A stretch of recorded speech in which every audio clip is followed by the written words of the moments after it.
Hello students, in this video we are going to discuss the lesson When the Earth Shook, question answer. First is fill in the blanks. First, the shaking of earth is known as, यानी कि जो अर्थ हिलती है, shake करती है, उसको क्या कहा जाता है? Earthquake. Next is earthquake is a natural dash, यानी अर्थक्वेक एक प्राकृतिक क्या है? डिजास्टर यानी आपदा. Next is there was an earthquake in Kutch area of Gujarat on, यानी कि अर्थक्वेक के जो कच्छ एरिया है उसमें कब अर्थक्वेक आया था? 26 जनवरी 2001. Next is during earthquake victims were moved from affected area with the help of local people and dash, यानी कि जब अर्थक्वेक आया था तो लोगों को एक जगह से दूसरी जगह शिफ्ट किया गया था. लोकल पीपल और किसकी मदद से शिफ्ट किया गया था? Army jawans. Next is dash gave rice and wheat to everyone from his godown, यानी कि अपने गोडाउन से गेहूं और चावल किसने दिए थे? सरपंच ने. Next is what will you do to save pet animals during natural disaster. आप कभी प्राकृतिक आपदा अगर आती है तो आप अपने पालतू पशुओं को बचाने के लिए क्या करेंगे?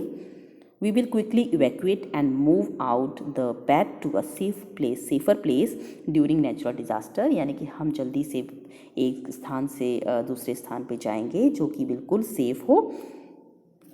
Next is what should one do in case of earthquake. अगर अर्थक्वेक आता है तो क्या करना चाहिए?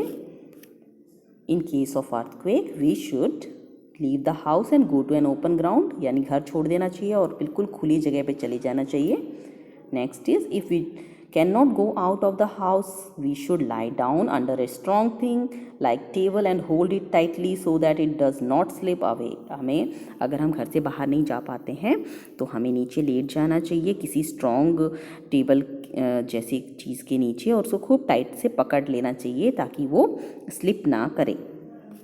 Next is name these natural calamities.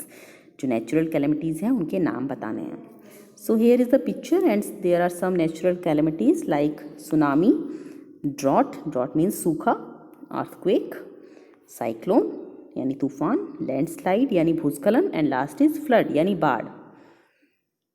Next is name these helping organizations, यानी कि जो helping organization संस्था होती हैं उनके नाम बताने हैं. So here are some pictures of helping organization like WHO, World Health Organization, Indian red cross society and UNICEF. UNICEF बच्चों के लिए काम करते हैं. सो ये सब हेल्पिंग ऑर्गेनाइजेशन है. Next is find out the meaning of these terms.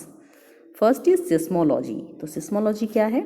Seismology is the study of earthquakes and seismic waves that moves through and around the earth, यानी कि अर्थक्वेक के बारे में पढ़ाई और जो वेव्स यानी लहर जो उठती हैं अर्थक्वेक के समय या एक जगह से दूसरी जगह, उसके बारे में जब हम अध्ययन करते हैं उसे हम सिस्मोलॉजी कहते हैं. Next is seismograph. Seismograph is an instrument to detect and record earthquake. एक ऐसा इंस्ट्रूमेंट है जो कि अर्थक्वेक का पता लगाता है और उसको रिकॉर्ड कर लेता है.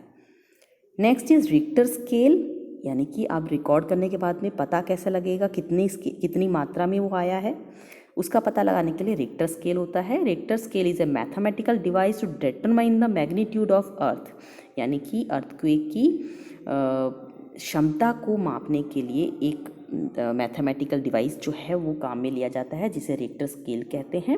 It was developed by Charles F Richter in 1935 और 1935 में चार्ल्स एफ रिक्टर ने इसे डेवलप किया था. Next is locate Gujarat on the map of India. So here is the picture of India and picture of Gujarat. Thank you students.